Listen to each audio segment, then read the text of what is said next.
जय हिंद मेरे प्यारे बच्चों। आज के हम इस नए वीडियो में भी उसी टॉपिक को क्लियर करने वाले हैं। जैसा कि हमने आप लोगों को पिछले वाले वीडियो में किसी कारणवश उस वीडियो को हमें वॉच करनी पड़ी थी, जिसके कारण उसमें से कुछ टॉपिक आपके बच गए। ठीक है, तो आज हम नेत्र के ही बारे में पढ़ेंगे। उस टॉपिक को देखिए कौन कौन सा आपको उस वीडियो में टॉपिक पढ़ाया गया है। पहला उसमें पढ़ाया गया आपका नेत्र के बारे में फुल डिटेल्स में बताया गया है। फिर उसके बाद आपको कर्निया के बारे में बताया गया है। फिर उसके बाद आपको पोतली परितारिका के बारे में बताया गया है। और उसके बाद आपको पुतली के बारे में बता दिया गया है। ठीक है, और हमें किसी कारणवश उस वीडियो को वॉच करनी पड़ी। आज के हम इस नए वीडियो में पढ़ेंगे नेत्र लेंस के बारे में, जिसे हम लोग नेत्र लेंस बोलते हैं। हमने यहाँ पर शॉर्टकट में लिखा है लेंस। ठीक है मेरे लाडलो, अब देखो लेंस किसे कहते हैं। लेंस, अच्छा आप लोग जानते हो कि हम लोग का जो नेत्र है वह दूर की भी वस्तु को देख सकता है और पास की भी वस्तु को देख सकता है। ठीक है, क्यों? और नेत्र लेंस हम लोग भी जानते हैं कि यह मुलायम होता है। तो नेत्र लेंस की परिभाषा क्या हुई कि नेत्र लेंस वह लचीला और मुलायम पदार्थों से बना एक उत्तल लेंस जो भिन्न भिन्न दूरियों को फोकसित करने में सक्षम हो, अभिनेत्रक लेंस कहलाता है। ठीक है मेरे लाडलो, एक बार फिर से वापस से, वह लचीला और मुलायम पदार्थ से बना एक उत्तल लेंस जो भिन्न भिन्न दूरियों को फोकसित करने में सक्षम हो, अभिनेत्रक लेंस कहलाता है। जैसे मान लो कि हम लोग का ये जो नेत्र है, मान लो ये नेत्र है और कोई वस्तु यहाँ पर रखी है और कोई वहाँ पर, कोई वस्तु यहाँ पर, कोई वस्तु यहाँ। तो इन चारों वस्तुओं को हम लोग देख सकते हैं एक साथ नहीं, बल्कि एक बार मान लो इसको हम देख लिए, एक बार इसको देख लिए, एक बार इसको देख लिए और एक बार इसको। तो ये भिन्न भिन्न दूरी पर ये जो वस्तु उपस्थित है, इन सब को देखने में ये सक्षम है। कौन? हम लोग का जो नेत्र है। ठीक है, तो इसीलिए बोला गया है कि यह लचीला और मुलायम पदार्थ से बना एक उत्तल लेंस जो भिन्न भिन्न दूरियों को फोकसित करने में सक्षम होती है, क्या कहलाती है? अभिनेत्रक लेंस कहलाती है।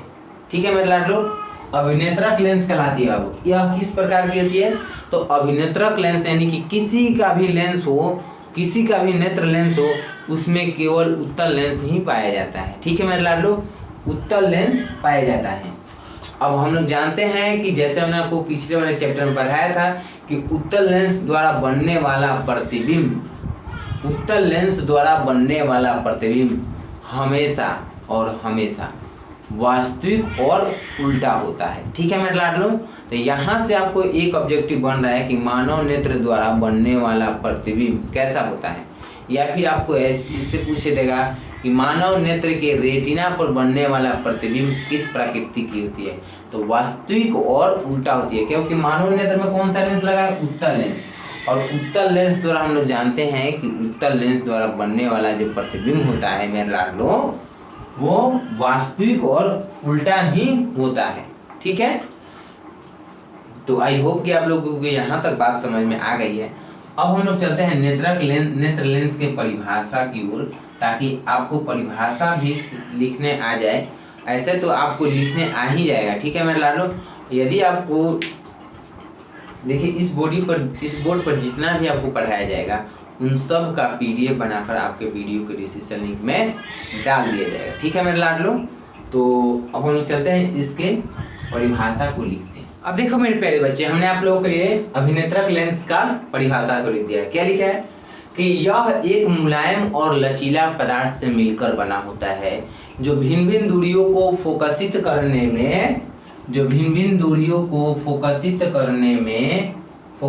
करने में सक्षम होता है। क्या कहलाता है? अभिनेत्रक लेंस कहलाता है। ठीक है मेरे लाडलो, यह उत्तल लेंस होता है, यानी कि हम लोग के मानव के नेत्र में जो भी लेंस लगा होता है वह उत्तल लेंस होता है। ठीक है मेरे प्यारे बच्चे, अब आप लोग जानते हो कि उत्तल लेंस द्वारा बनने वाला प्रतिबिंब किस प्रकृति की होती है।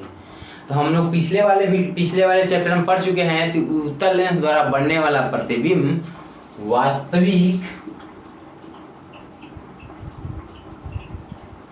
वास्तविक तथा उल्टा होता है। ठीक है मेरे प्यारे बच्चे, तो आपका देखिए ऑब्जेक्टिव यहाँ से बन सकता है कि उत्तल लेंस द्वारा बनने वाला प्रतिबिंब किस प्रकृति की होती है। तो वास्तविक तथा उल्टा, तो ऐसे पूछ देगा कि मानव नेत्र में कौन सा लेंस लगा होता है, तो उत्तल लेंस होता है। उसके बाद ऐसे भी पूछ देगा कि रेटिना पर बनने वाला प्रतिबिंब किस प्रकृति की होती है, कैसी होती है, तो वास्तविक और उल्टा होता है। ठीक है मेरे प्यारे बच्चे, तो ये आपसे पूछ सकता है, साथ ही साथ आपका ऑब्जेक्टिव भी क्लियर हो गया। ठीक है, यदि आप चाहें तो यहाँ तक नोट्स स्क्रीनशॉट ले सकते हैं, अदरवाइज इसका PDF वीडियो के डिस्क्रिप्शन लिंक में मिल जाएगा, आप वहां से भी उसको डाउनलोड कर सकते हैं। ठीक है मेरे लाडलो, तो टेक ए स्क्रीनशॉट। अब चलो मेरे प्यारे बच्चे, अब हम लोग किसके बारे में समझते हैं, पक्षमाभिपेशिया के बारे में। ठीक है मेरे लाडलो, नेत्र लेंस के बारे में हम लोग समझ चुके हैं, अब हम लोग किसके बारे में पढ़ेंगे, पक्षमाभिपेशिया के बारे में। अब देखो पक्षमाभिपेशिया क्या है। पक्षमाभिपेशिया जो होती है वो नेत्र लेंस को पकड़ के रखती है, यानी कि जकड़ के रखती है। ठीक है मेरे प्यारे बच्चे, पक्षमाभिपेशिया क्या करती है, नेत्र लेंस को जकड़ के रखती है। और यदि किसी कारणवश पक्षमाभिपेशिया में दुर्बलता आ जाती है तो वह नेत्र लेंस को भिन्न भिन्न दूरियों पर आकार बदलने में सहायता नहीं कर पाती है, और जिससे जिससे नेत्र लेंस की समंजन क्षमता घट जाती है। एक बार और फिर से वापस से पक्षमाभिपेशिया के देखो, पक्षमाभिपेशिया जो होती है वो ये जो नेत्र लेंस है, इसको ये जो इस तरह दोनों तरफ से ऐसे पकड़ के रखा है मेरे प्यारे बच्चे, दोनों तरफ से ऐसे, इसको क्या बोलेंगे, पक्षमाभिपेशिया। और ये क्या करता है कि देखो दोनों तरफ से इसको क्या कर रहा है, पकड़ के रखा है। तो पक्षमाभिपेशिया जो होती है नेत्र लेंस को पकड़ के रखती है, और यदि किसी कारणवश पक्षमाभिपेशिया में दुर्बलता आ जाती है तो वह नेत्र लेंस के आकार को परिवर्तित नहीं कर पाती है, और जिसके कारण नेत्र लेंस की समंजन क्षमता जो होती है घट जाती है, और घटने के बाद एक दृष्टि दोष उत्पन्न हो जाता है। उसके बारे में हम लोग आगे पढ़ेंगे। तो यहाँ देखिए ये जो समंजन क्षमता है, इस टॉपिक को आपको नेक्स्ट वीडियो में पढ़ाया जाएगा मेरे प्यारे बच्चे, एकदम पूर्ण डिटेल्स में। ठीक है मेरे प्यारे लाडलो, तो अब देखो कि पक्षमाभिपेशिया जो होती है यह नेत्र लेंस को पकड़ के रखता है, और यदि किसी कारणवश पक्षमाभिपेशिया में दुर्बलता आ जाता है तो वह नेत्र लेंस के आकार को बदल नहीं पाता है, और उसकी समंजन क्षमता क्या होती है मेरे लाडलो, घट जाती है।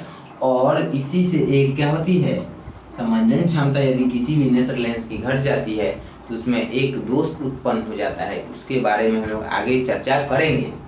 अब देखो पक्षमाभिपेशिया का कार्य क्या है, तो पक्षमाभिपेशिया का जो कार्य है मेरे प्यारे लाडलो, पक्षमाभिपेशिया का कार्य क्या है कि लेंस के आकार को नियंत्रित करना। ठीक है मेरे लाडलो, तो पक्षमाभिपेशिया का कार्य क्या है मेरे प्यारे बच्चे, लेंस के आकार को नियंत्रित करना।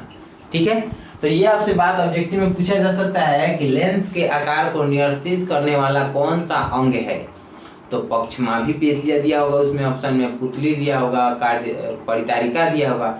इनमें से आप जानते हैं कि पक्षमाभिपेशिया ही नियंत्रित करता है, तो पक्षमाभिपेशिया को टिक लगाएंगे। ठीक है मेरे प्यारे बच्चे, तो यदि आपको यहाँ तक बात समझ में आ गई है तो आप चाहें तो इसको स्क्रीनशॉट ले सकते हैं।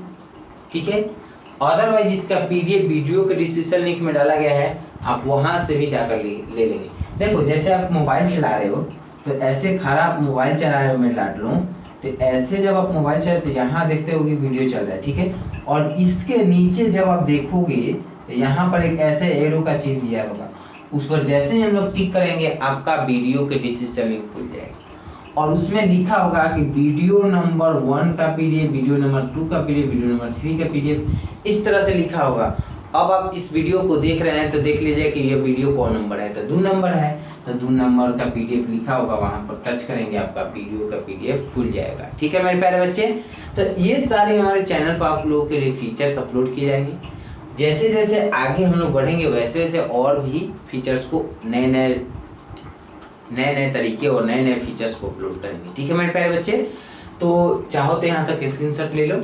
अब चलो मेरे प्यारे बच्चे, अब हम लोग कचाव द्रव के बारे में थोड़ा सा समझ लेते हैं। ठीक है मेरे लाडलो, देखो कचाव द्रव क्या होता है। कचाव द्रव जो होता है वो पूरे नेत्र लेंस है मेरे लाडलो, मेरे प्यारे बच्चे, ये जो पूरे नेत्र लेंस है इन पूरे में भरा होता है।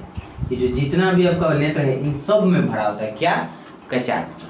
ठीक है मेरे प्यारे बच्चे, अब कचाप द्रव जो होता है इन सब में भरा होता है, और आप लोग देख पा रहे हैं कि यहाँ रेटिना है और यहाँ लेंस है, और इससे जब प्रकाश प्रवेश करती है इतना तो बीच में खाली जगह है कि नहीं, तो प्रकाश को क्या करती है, कचाप द्रव क्या करती है कि प्रकाश को यहाँ लेंस से लेकर रेटिना तक पहुंचाती है। कौन? कचाप द्रव। ठीक है मेरे प्यारे बच्चे, तो कचाप द्रव का कार्य क्या है कि यह लेंस प्रकाश को लेंस से लेकर रेटिना तक पहुंचाती है। ठीक है मेरे प्यारे बच्चे, अब देखो कचाप द्रव के बारे में हमने कुछ लिखा है। यह एक जेली जैसी पदार्थ से मिलकर बना होता है, यानी कि कचाप द्रव जो होता है वो बिल्कुल जेली जैसी पदार्थ होता है और एकदम चमकदार होता है।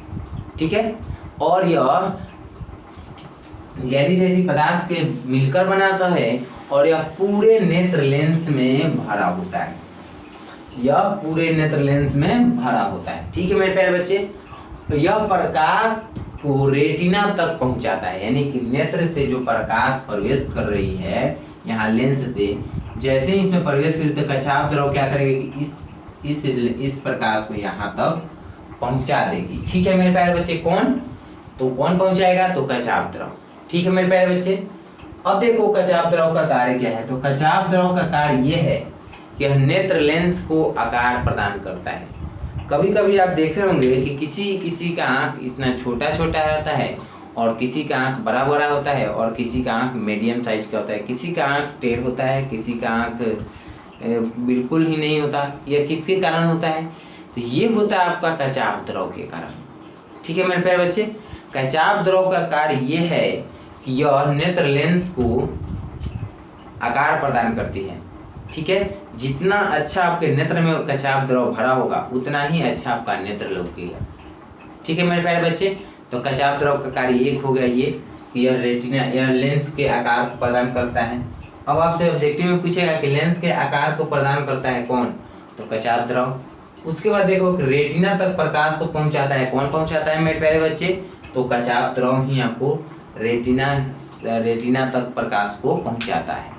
तो ये थी आपके कचाप द्रव के बारे में। अब हम लोग नेक्स्ट टॉपिक पढ़ेंगे क्या? रेटिना के बारे में। रेटिना जो है आप लोगों के लिए बहुत ही इंपॉर्टेंट है। देखो रेटिना क्या करती है कि रेटिना जो होता है आपका लेंस से जितना भी प्रकाश पहुंचेगा और कचाप द्रव जितना भी प्रकाश को रेटिना तक पहुंचाएगा, वहां पर क्या करता है कि रेटिना एक पर्दे की भांति कार्य करती है। जैसा कि आप लोग प्रोजेक्टर देख पाते होंगे, प्रोजेक्टर देखते हैं कि यहाँ से कोई मशीन फोकस मारती है और वहाँ पर क्या बनता है? हम लोग का प्रतिबिंब या फिर मूवी का प्रतिबिंब बनता है। ठीक है, ठीक उसी तरह आपका रेटिना भी कार्य करती है।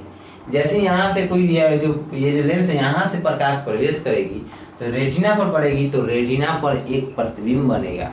इसलिए बोला जाता है कि रेटिना एक पर्दे की भांति कार्य करती है।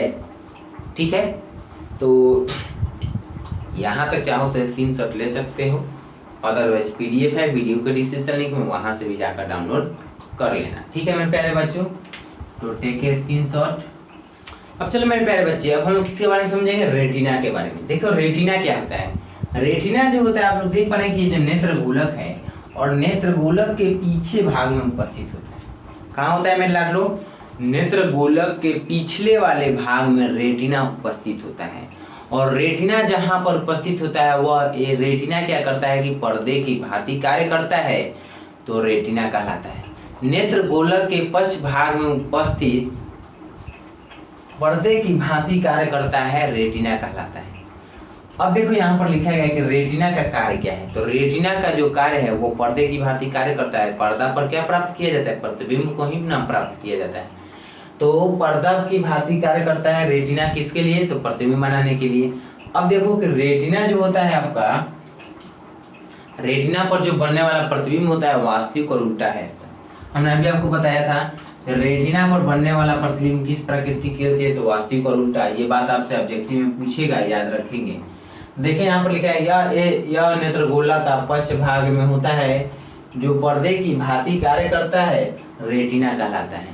यानी कि रेटिना जो होता है नेत्र गोलक के पिछले वाले भाग में उपस्थित होता है, जो कि पर्दे की भांति कार्य करता है और रेटिना कहलाता है। ठीक है मेरे लाडलो, तो रेटिना पर बनने वाला प्रतिबिंब वास्तविक और बनने वाला प्रतिबिंब वास्तविक और उल्टा होता है। और रेटिना का कार्य क्या है कि पर्दे की भांति कार्य करता है। ठीक है मेरे लाडलो, तो यहाँ तक यदि आप बात समझ गए हैं तो इसको नोट कर सकते हैं, अदरवाइज इसका पीडीएफ वीडियो के डिस्क्रिप्शन में। ठीक है, अब एक टॉपिक आपका बच गया, अच्छा दृक तंत्रिका। और दृक तंत्रिका के बारे में समझने के बाद हम लोग सुग्राही कोशिका के बारे में भी समझेंगे, जो कि बहुत ही अहम भूमिका होती है हम लोग के नेत्र में इमेज को पढ़ने के लिए। ठीक है मेरे लाडलो, तो चाहो तो स्क्रीनशॉट ले सकते हो। अब देखो मेरे प्यारे बच्चे, अब हम किसके बारे में पढ़ने वाले हैं? अब हम लोग पढ़ने वाले हैं दृक तंत्रिका के बारे में। दृक तंत्रिका जो होती है नेत्र लेंस से होकर मस्तिष्क तक जाके होती है, यानी कि दृक तंत्रिका क्या है, हमारे जो नेत्र लेंस है यहाँ से लेकर हमारे मस्तिष्क तक जाकर पहुंचता है, एक रास्ता होता है। ठीक है मेरे लाडलो, तो उसी को क्या बोलेंगे? दृक तंत्रिका। देखो दृक तंत्रिका जो होती है, इसी की सहायता से, इसी रास्ता से हम लोग का जो नेत्र में जो प्रतिबिंब बनता है वो क्या होता है? दृक तंत्रिका के ही रास्ता से हम लोग के मस्तिष्क तक पहुंच पाता है, और जिसके कारण हम लोग इस बात को जान पाते हैं कि कौन आदमी आ रहा है और कौन आदमी जा रहा है, और किसको, मतलब कि कोई भी वस्तु को आप पहचान पाते हैं किसके कारण? दृक तंत्रिका के ही से। मान लो कि आपके नेत्र में प्रतिबिंब बन गया और वहां से कहीं गया ही नहीं, तो उसका बनना कोई व्यर्थ हो जाएगा। ठीक है, इसीलिए दृक तंत्रिका जो होती है बहुत ही इंपॉर्टेंट होती है। दृक तंत्रिका जो होता है आपका, यह दृक नेत्र गोलक से होकर मस्तिष्क के हिस्से में जाकर खुलता है। ठीक है, कौन? दृक तंत्रिका। दृक तंत्रिका कहाँ से? यह नेत्र गोलक से होकर मस्तिष्क के हिस्से में जाकर खुलती है। कौन खुलती है मेरे लाडलो? दृक तंत्रिका। यह रेटिना पर बनने वाले प्रतिबिंब को मस्तिष्क तक पहुंचाता है। कौन? दृक तंत्रिका। दृक तंत्रिका का कार्य क्या है? ऑब्जेक्टिव में आपसे पूछेगा तो रेटिना पर बनने वाले प्रतिबिंब को मस्तिष्क तक पहुंचाता है। ठीक है मेरे प्यारे बच्चे, तो यहाँ तक बात समझ गए हैं। अब हम लोग समझते हैं सुग्राही कोशिका के बारे में।